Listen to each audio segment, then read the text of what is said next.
You've lived a life dominated by doubt and fear. How do you step into bravery?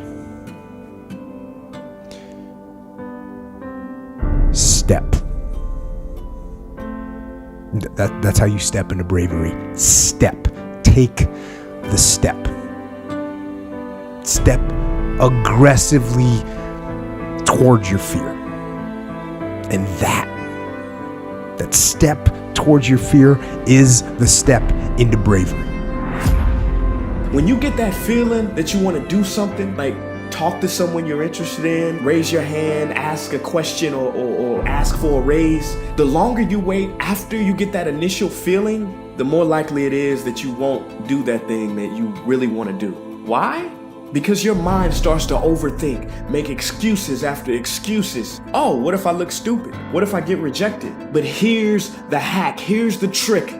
Are you ready for it? It's real quick, real easy, and it works. Once you know what you want to do, count down from 5. 5, 4, 3, 2, 1. And then go and do that thing that you want to do.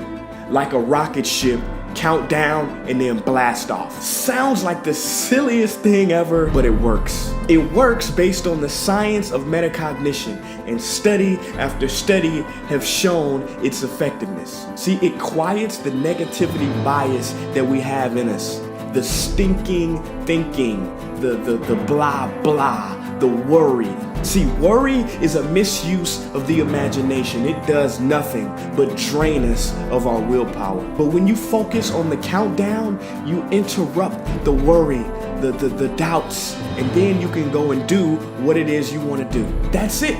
See, you're just tricking your mind. And see, this is such a great tool to help you take control of your life and start living more authentically. Use this for things like waking up in the morning, eating healthier, going to the gym, whatever positive change that you want to make in your life. This will give you the courage to finally become the truest version of yourself. How much longer are you going to say, one day I'm gonna? Just count down and do it.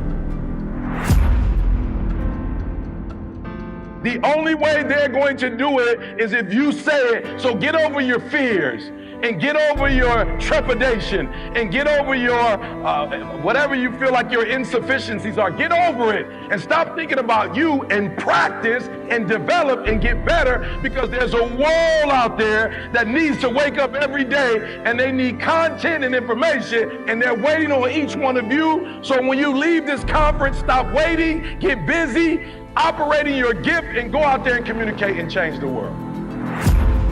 We're scared of what we don't know. And there is only one way to learn and to know, and that is to confront that fear. You have to step, you have to go. And this simple action, this simple attitude, it answers so many questions. How do you get to the gym every day? You step, you go. How do you change your diet? You step, you go. How do you overcome fear of failure, or fear of success, or fear of fear itself?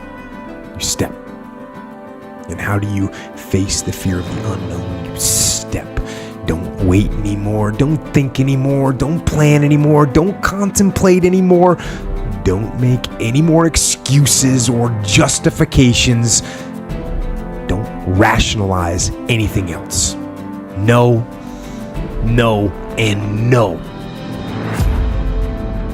Like, you look at the thing and you say you want to be that, but somewhere in your spirit you feel like, I can kind of do that, but I can't do that, and I can't do that, or I'm not sure if I can do that. It's the thing that's stopping you from doing that. When I said the Nobel Prize, I promise you. Okay, so watch this. When I say I'm gonna win the Nobel Prize, people say what? That's a lot. And when they say that's a big one, that's a lot, what do they mean? You're not qualified, they limitations.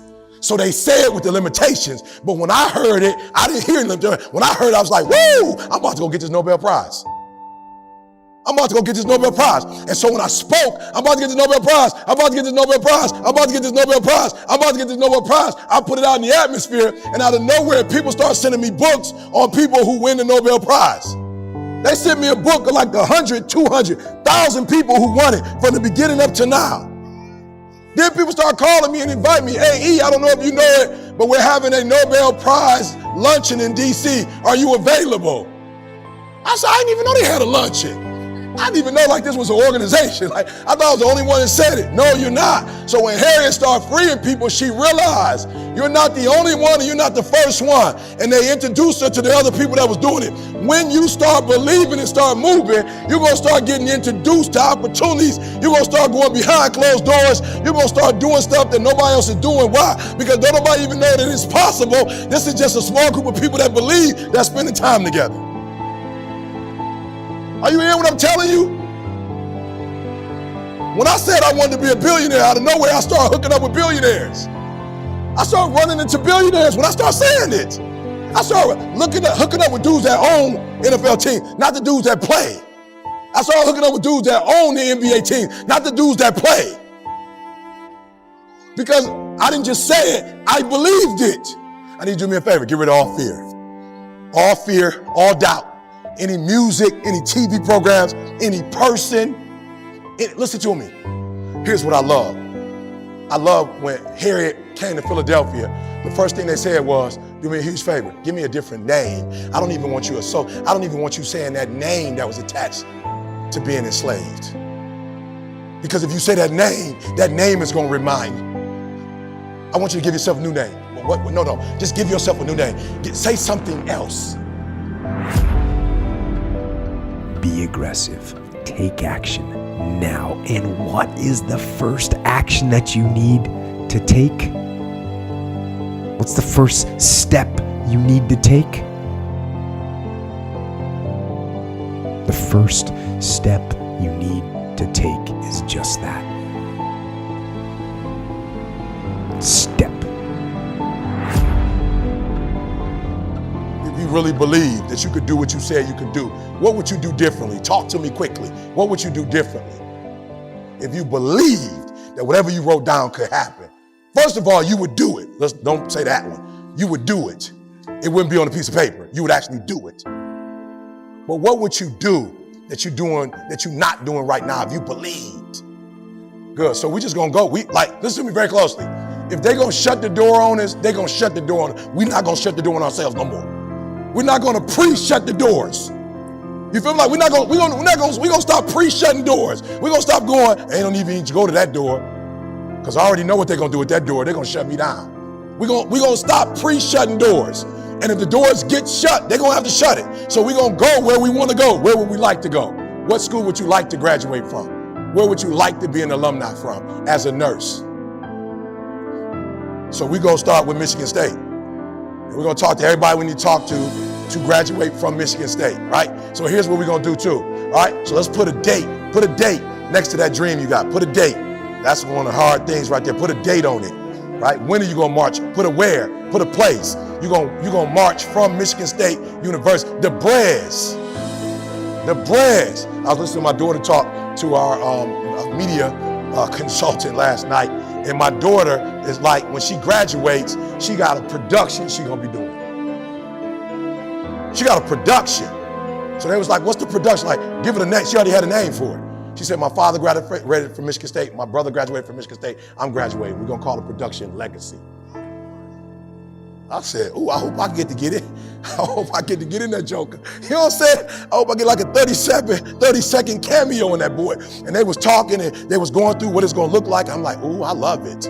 I love it. Like the problem is you looking at the fear side of it and not the faith side of it. Start looking at the faith side of it. Start looking at what it would look like if you actually did what you said you wanted to do. Stop looking at what can't happen and start looking at what can happen. I'm so excited. I'm like, this is going to be a fabulous day. You feel what I'm saying? Like, I can't wait. When she started talking about it, I was like, do you graduate in December? She's like, no, May. I'm like, okay. I was hoping it would be in December, like around Christmas. What would it look like, guys? Follow through on your dreams. Follow through. Follow through, y'all. All right, so let me tell you what follow through looks like. In the NFL, they actually got something called the Megatron rule. Because a couple years ago, he was in the end zone, caught the ball, came down, but he came out.